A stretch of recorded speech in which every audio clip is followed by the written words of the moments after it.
I'm a name dropper. I'm a regular human being. I'm a regular guy, right? If I get on a private jet, I take a picture. I show everyone. Who do you name drop? Who do I name drop? Who's the last person that you saw yourself as Dana White? Just the kid that grew up in Boston. Well, I don't know if it's name dropping, but when we're talking about the Sphere, I've been doing. Oh, shut the fuck up! Let's talk about the Sphere. I've been doing PR for the Sphere. I leave tomorrow and go to New York. I'm doing media in New York, and then I fly straight to LA, do media there. Then I come back home Tuesday, and we start rehearsing for the Sphere. But I mean, if you want to call it name dropping, my last name drop was. I wouldn't have gone. This is, again, like we just talked about the Rogan thing. Yeah. So Tom Brady hits me up. So that's Tom Brady, big name drop. Hits me up and says, you want to go to U2 this weekend at the Sphere? And I'm like, yeah, all right, let's do it. I'll go. So we go to the Sphere. It's like the first, they've probably done a week worth of shows, the second week. And we get inside the Sphere and, Jim Dolan, the owner of the Sphere, we're in his box, and we're watching this fucking thing. And I'm sitting there going, holy shit. And I realize the Sphere is the star of the show, not U2, right? Yeah. So when you go up, so as soon as we leave the Sphere, the Eagles move in. So I'm going to the fucking Eagles after we do this. But what happens when you're in there is you're looking at this fucking screen and these images, and you've never seen anything like this before. Nothing. And you're listening to this music, the fucking U2's greatest songs, and you're listening to the music. And I'm like, the Sphere is the star of this fucking show. And every once in a while, I'll peek over the thing and I'll look down at U2. I'm watching the show. I go, and everybody's saying, you can never hold a sporting event here. You can't, it just doesn't work. Yeah. So I'm like, yeah, I'm going to fucking do a sporting event here. Yeah. I literally called my head of production, Craig Borsari, I said, I don't know what you're doing next weekend, but cancel it. You're coming to the Sphere with the team. I want to do an event here. I want you to walk this place and fucking figure it out. How you do this? So, I leave that night. I've been with MGM since the beginning of doing fights in Vegas. They own all the big arenas. They fucked me so many fucking times. The guys who run the arenas just fuck me and can't stop fucking me. And they fuck me again. Okay? Yeah. So huge war. I fucking freak out. And someone bring ice in. We're supposed to sign an extension with them. I'm not going to sign the extension and all this shit. So Bill Hornbuckle, who is the head of all of MGM, gets in the middle of this. This is between me and the arena guys, right? Right. Gets in the middle of this thing to try to fix it. So he comes over to my office and I tell him, he's like, what can we do? This and that. I want Mexican Independence Day. Yeah. They fucked me. I had it last year. They fucked me and gave it to Heyman without even talking to me, asking me, telling me to go fuck myself, whatever. Yeah. No call. Yeah. No nothing, right? So I tell Bill Hornbuckle, I want the Sphere. I want the Sphere. Give me the Sphere. Give me the Sphere the same night. So he says yes. So, I'm under contract with them. They get to say, fuck you, you're not getting the Sphere.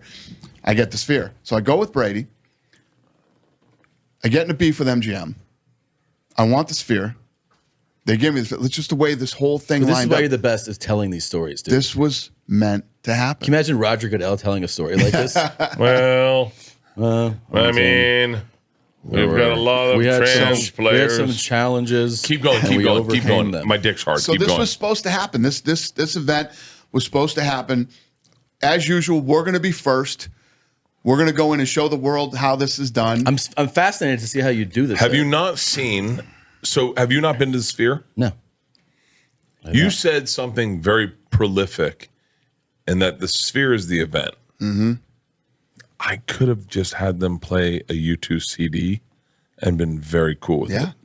I don't need U2, and I also. But when you think about it, the fact that while you're sitting in there and you're listening to this, you're listening to U2 live. Yeah. It's just a different fucking experience. For what you do, will you reconfigure have you not the seen, layout wait, hold of on. this? Have you not Think about seen this. these soccer guys? These soccer guys, I know what you're doing, and I don't know what you're doing, but I know what you're doing, and I know how prolific this is going to be. My wife, Leanne, is obsessed with Michael Chandler. Oh, really? She touched his body a couple times, and now she's like fucking wet for Michael Chandler. And she was like, "Are we going to go see Michael Chandler fight?" And I was like, "Baby, no, we're not." But I know what you're gonna do. I know what you're gonna do, and I know that you can't sell what you're gonna do. Kind of, right? So here's the thing. So when I tell you that when you go into these things, right? Like I love the Eagles, man. I'm fucking big Eagles fan, right? Yeah. So I'm so excited to see what they're gonna. But you're listening to the fucking Eagles play, and I fucking love Joe Walsh. Joe Walsh still delivers. He still delivers. Anyway, you're gonna listen to the fucking Eagles play, and whatever they're gonna do on the screen, it's fucking. I love it, right? Yeah. So I get it, and I love it. So the night the Eagles play, which is one of my favorite bands of all time, the Sphere will be the star. But you're going to be listening to the fucking Eagles live. So what I have to do is I have to go in, and the Sphere can be the star of the show, but not during the fight. Yeah. So how do you fucking have the Sphere that is the star, yet everybody has to pay attention to the fight? And then everything that we do that night production-wise, it's when sports and entertainment will truly come together. Because we're going to run a movie. There's going to be a movie that is going to be what I call the love letter to Mexico, right? I'm fascinated by Mexico and Mexicans as a people. When you think about Mexicans, right? First of all, their flag, do you realize this? They're the only national flag that depicts a fight on their flag. It's an eagle and a serpent fighting on the Mexican flag, right? And when you think about things that are said about Mexican people, what's the first thing that pops up is they're all hard workers. Yeah. Mexicans are hardworking people, right? They're proud people. They're very fucking proud of who they are and where they come from. They're proud of their heritage. They're all about family, and they're all about family traditions that they have, and the grandmother is usually the patriarch of the family, and everybody talks about her food and learns to cook the way that she did. And the one thing about Mexicans is they are incredibly loyal people to their own people. So they will work their ass off all week, and they'll take that paycheck and they'll go buy the Mexican beer that they love and drink. They'll go out and support other Mexican. If it's a concert, a sporting event, a fight, they support their own people. And Tom's Mexican. This night and this movie is going to start at the beginning of time, and it's going to end in the future of Mexico.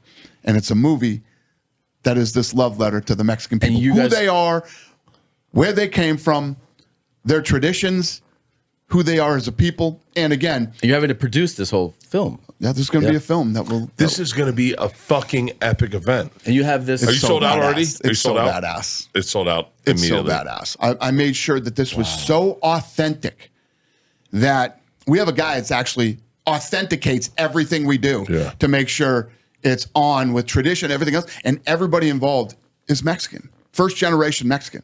Even we have 9 Octagon girls, and they're all first generation Mexican that will go that night. The clothing that they will wear, the scenes that will be in the authenticity of their heritage, their traditions, their history, all of that shit. It's 100% authentic. Can I ask you the weird question? What's your gate on something like this? Like, what? How much? This is, you don't have to answer, but this is a comedian. I know what we make when we do a show.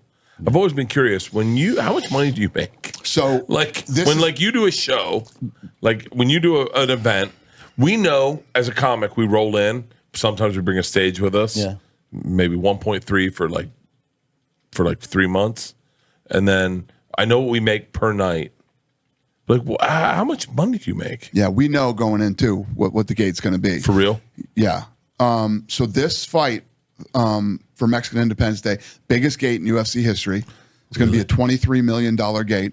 Jesus Christ. And it already broke the record for most pre-buys ever for any event we've ever had, meaning more people have already bought the pay-per-view already the week before the fight than any other fight we've ever done. Jesus. Yeah. And you're the one who actually has real knowledge when it comes to, because so many people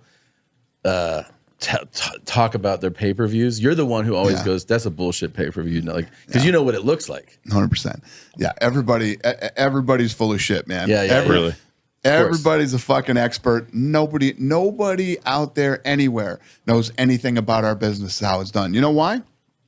Because things we're doing have never been done before. Everything that I have done in the fight business has never been done before. It's amazing. It's incredible, dude. Watching you operate is a fun thing, and I love that you're so candid that you talk about this stuff, because it's like, it's inspiring. It's also fun to learn. It's fun to learn about how these things work.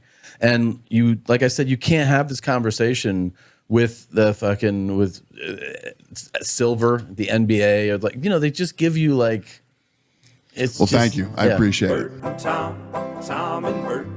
One goes topless while the other wears a shirt. Tom tells stories and Bert's the machine. There's not a chance in hell that they'll keep it clean. Here's what we call 2 bears, 1 cave.